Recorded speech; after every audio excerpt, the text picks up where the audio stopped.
Yo, what's up guys? We have chapter 66 of Hope You're Happy Lemon, and yeah, let's just hop straight into it. So how we start off the chapter is Lemon and her mom are leaving the hospital. Yeah, Lemon leaves her graduation diploma and it's in a little tube. So she decides to go back into the hospital to go get it.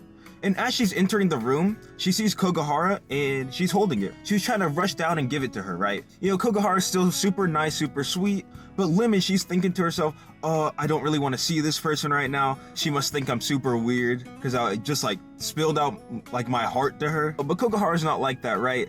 She's just super nice, and she just asked Lemon if they could hang out sometime because their schools are pretty close. And yeah, not too much to say here. I mean, we kind of already get the deal with Kokahara and Lemon's character at this point. But yeah, Lemon's just still thinking to herself, like she's probably just saying all this to cheer me up. And what she's really thinking right now is that she has to change, right? This is like solidifying it that she wants to be a better person, right? She wants to be someone who can confront their feelings, and I think she's trying to strive to be more like Kokahara.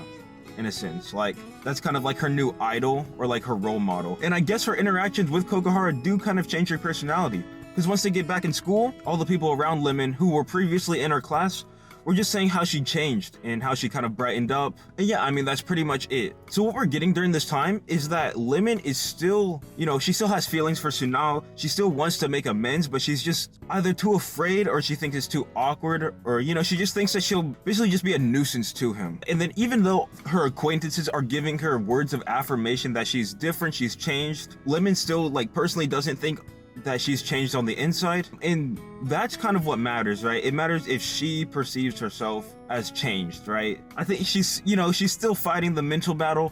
And what's interesting here is that this part of the flashback is taking place like very early into her college life. So we kind of just skip over high school, and yeah, she's still hung up on Sunao, right? She still wants to make up with him. I guess she's still in love with him. And yeah, she also goes and passes by like the girl who was bullying her, like the main girl who was bullying her and talking bad about her. And she decided to apologize for all the things that she did, even though it's super late, right?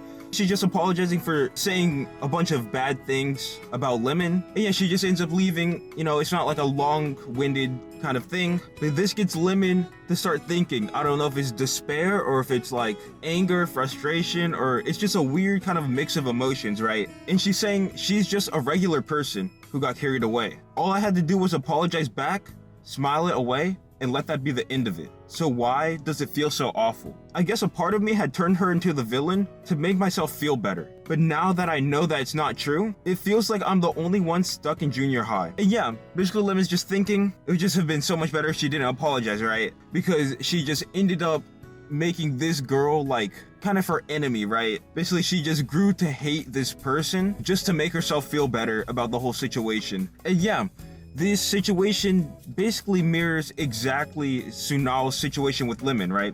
He ended up just trying to make her the bad guy.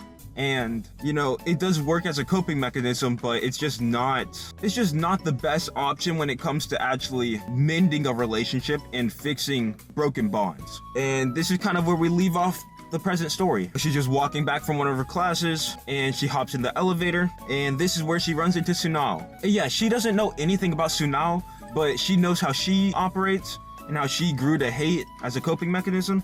So she's just assuming the exact same.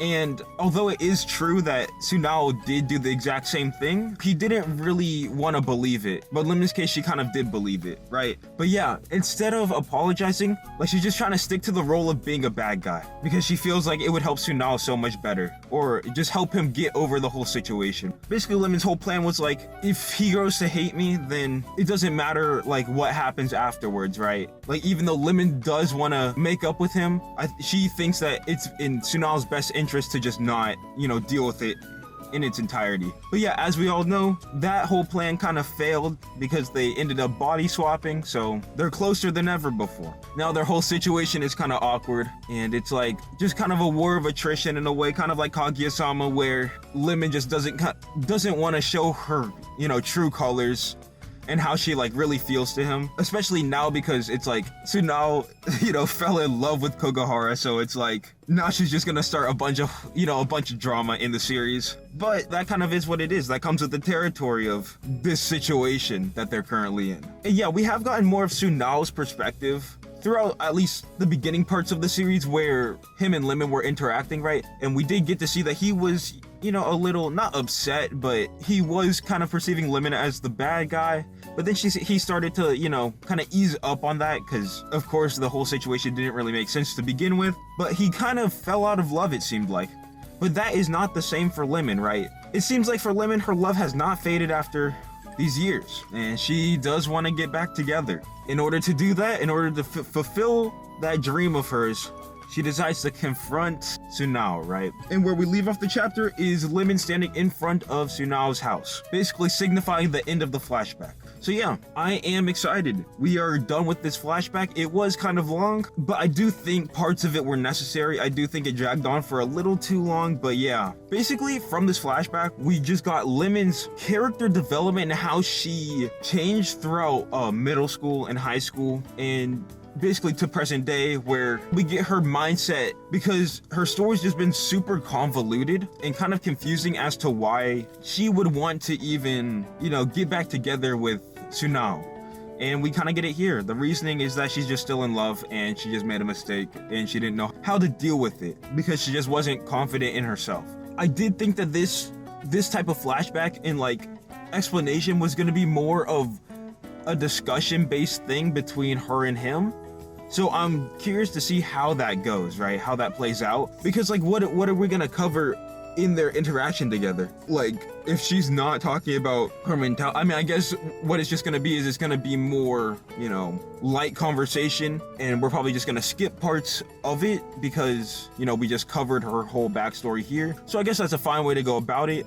But yeah, what does this mean for the story? I'm not too sure. I feel like she's gonna get rejected here just because, you know, Sunao is gunning for another girl right now.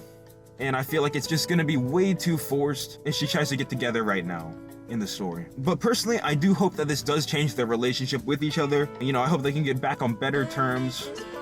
And yeah, not really much else to say other than that. The flashback's over, and yeah, we're moving on. So that's really about it. I'll see you.